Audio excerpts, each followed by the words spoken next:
A yau kenan misalin karfe 11 na rana an gudanar da wani muhimmin taron APC na AA Hardawa Foundation wanda manya-manyan jigajigan yan ƙungiyar APC suka halarci wannan taro wanda a cikin su har da mai gidanmu kuma jagoran mu wato Alhaji Abdulrahman dan Malam Maji Kiran Turu. A cikin jawabinsa yayi bayani wa mata game da jan hankalin su ganin sun ci gaba da bada gudunmawa wa jam'iyyar APC ya kuma karfafa musu gwiwa ya tabbatar musu da cewa bayan an ci zaɓe bara a basu a baya ba. Yanzu baran samu ku kaɗan daga cikin jawaban da mai gidanmu Alhaji Abdulrahman ya gudanar a lokacin taron tare da sauran wasu memba a cikin ƙungiyar APC.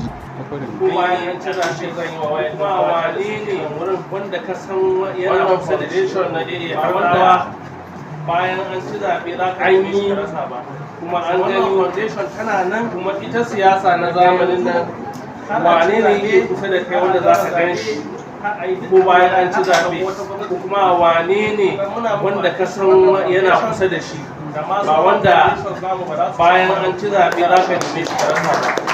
Wannan foundation tana nan daga yanzu har a ci zaɓe har a gama zaɓe har a yi duk abin da za a har a samu wata gwamnatin muna muku albishir wannan foundation da ma sauran foundation zamu ba za su ci amanar ku ba insha Allah.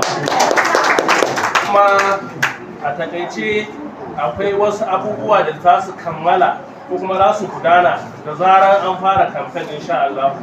Wannan muku fata Allah ubangiji ya mai da kowa gida lafiya kuma ku saurare mu da yadda. So duk abin da faɗa mu ji tsoron Allah mu faɗi gaskiya. In an tashi ana maganar mata suna kawo kura, definitely mata suna kawo kura. Kuma su ne masu kawo kura. Amma na yi